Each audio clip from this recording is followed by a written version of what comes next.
11, local first. Gas prices this summer are expected to be the cheapest since 2005. I'm Brendan Leslie, and I'll tell you some of the factors that play into this coming up. Plus, one of the largest gun expos in the area is drawing a huge crowd. We have the details. But first, attempted homicide charges have been dropped against an Ephrata man who attacked a police officer. Good evening, I'm John Buffone. Attempted homicide charges have been dropped against an Ephrata man who bit and stabbed a police officer last month. According to the district attorney's office, the charge has been dropped against 23-year-old Shane Racine. Back in May, an off-duty police officer saw Racine, who had multiple warrants for his arrest. He tried to detain him until an on-duty officer arrived, and that's when Racine bit the officer in the arm and attempted to stab him. Racine is still facing felony aggravated assault charges. Both the DA's office and the police department, including the officer who was attacked, are in agreement on the drop charge. A Denver man was taken into custody for an outstanding warrant, but not without putting up a fight with police first. When authorities tried to arrest 39-year-old Frank Soriano in West Cocalico Township, he fled on foot. Before being taken into custody, Soriano fought with police, injuring both himself and the officer. He was turned over to the Lancaster County Sheriff's Office after being released from the hospital. Criminal charges from the Ephrata Police Department are pending. A nonprofit in Lancaster that helps at-risk youths is now in need of help themselves. Earlier this week, a sewage pipe burst at the Benchmark program on Liberty Street in Lancaster. The gym was full of students and mentors, and that's when everyone had to be forced to evacuate. The sewage water ruined several pieces of equipment, including boxing mats, boxing gloves, and benches. The gym will be closed until the pipe can be fixed, but without new equipment, Benchmark would be closed even longer. A GoFundMe page has been set up to help raise the $4,000 needed to make the repairs, and it can be found on our Blue Ridge News 11's Facebook page. A New Holland woman is facing charges after stealing from a local business. According to the police, back on June 6th, Eileen Kokel of New Holland walked into a business in the 1300 block of Main Street and stole nearly $75 in merchandise. She is now charged with retail theft. After seeing a steady increase in oil usage from the United States and Canada the past few years, the national average for gas prices this summer could be the lowest we've seen in over a decade. Our Brendan Leslie has the details. Gas prices have decreased steadily in the past few weeks, leading into the official start of summer. Pennsylvania is expected to see an average price range of $2.40 to $2.60 a gallon over the next 3 months, which could potentially be the lowest average since 2005, and it could have a strong impact on the economy.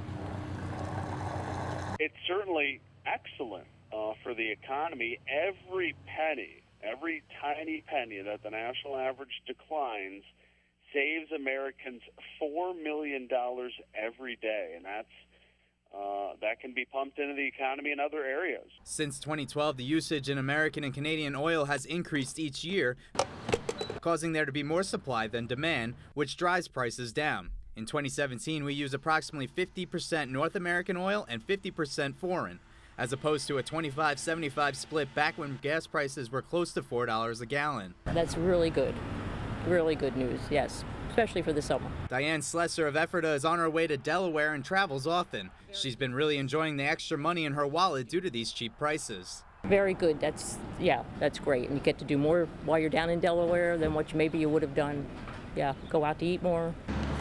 As always, gas prices will continue to take us on a roller coaster. Expect the normal spikes around the 4th of July and Labor Day.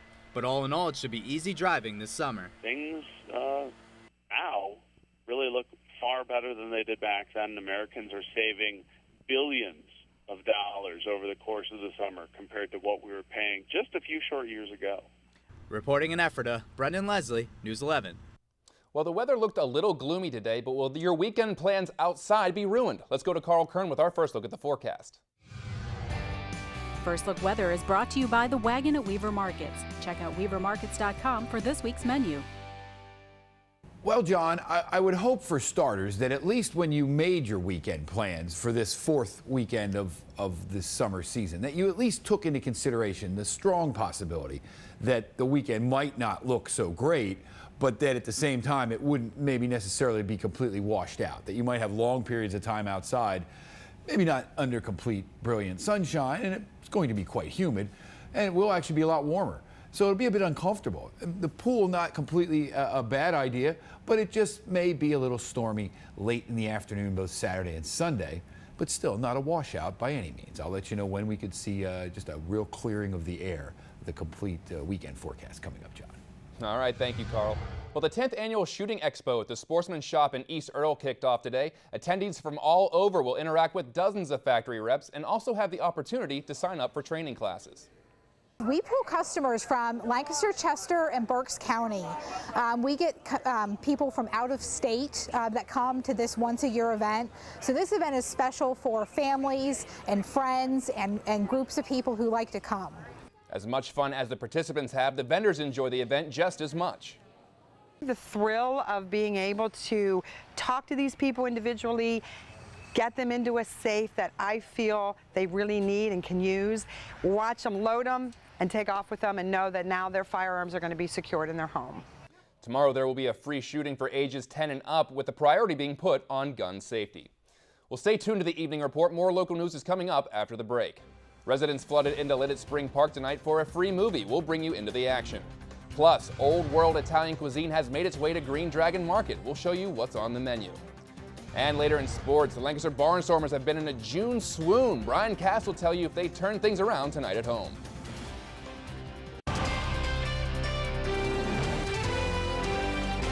Lancaster County's favorite dragon is celebrating a birthday today. Visitors at Dutch Wonderland were invited to take part in Duke's birthday party. Kids were able to create cards for the guests of honor and play games at this dance party celebration. The Princess Brooke, Knight of Safety, and Merlin all attended the festivities. We have this event every year. We love to celebrate our favorite purple dragon, Duke. And we also have some of his friends from some of the local organizations coming today as well. Duke turned 7 in human years today, but we're not quite sure how old that is in dragon years. After singing happy birthday to Duke, cupcakes were provided by Oregon Dairy and Shady Maple. And don't forget, we have teamed up with Dutch Wonderland to give away 4 family 4-packs to the amusement park. To enter to win, all you have to do is log on to BRC-TV.com and click on the Dutch Wonderland banner. Winners will be announced every Wednesday in June, so be sure to tune in to both our 5 and 10 o'clock newscasts. Tickets can be redeemed through October 8th.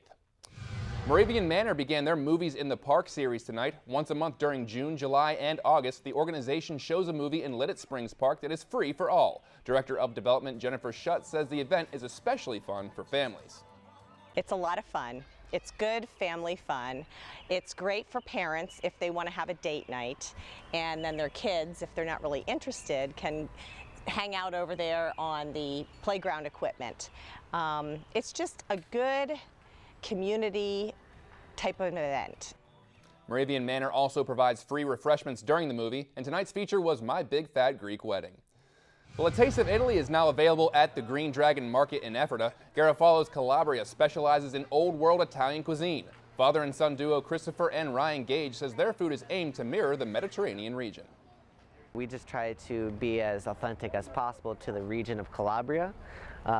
It's more of like a poor state, so they try to use as much food as possible, have no waste, and I just thought going from school that it's a great idea to just try to have as little waste as possible. The restaurant features dishes prepared with seasonally available ingredients, many of which have been preserved at peak flavor. Garofalo's is open every Friday from 9 a.m. to 9 p.m., rain or shine. Well, Carl Curran will be back after the break with his complete weather forecast. And coming up later, it's National Fudge Day. Find out how this indulgent treat is made.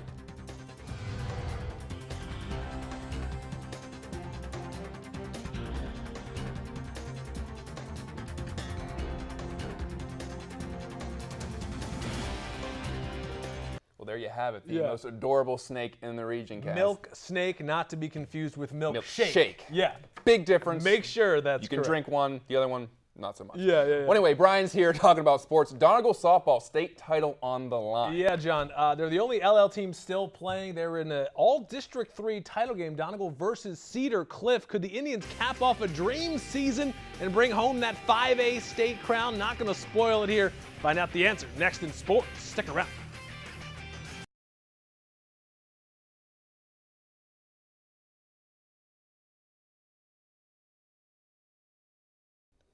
Hey, happy National Fudge Day. Be sure to visit a local candy shop to indulge in this savory treat. We stopped by Sweet Legacy Gourmet in Lititz to learn more about their traditional ways of making fudge. And they tell us that this classic treat has stayed popular for almost 2 centuries because it's great for every occasion. Our fudge is based off of an 1830s recipe, and it's a heritage recipe that we've used for years and years. It's made the old-fashioned way on the marble table here.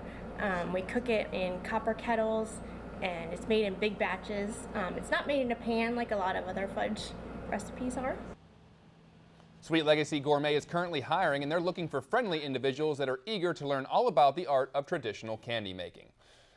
I'm not a big sweets guy, but I went back and I had some that they brought back. Nice. Deliciously decadent. Absolutely. Late breaking 2, Stormers do win 7-3. So congrats to them. They finally break their losing streak. There you go. Until next time, I'm John Buffone. And I'm Brian Cast. Have a great weekend.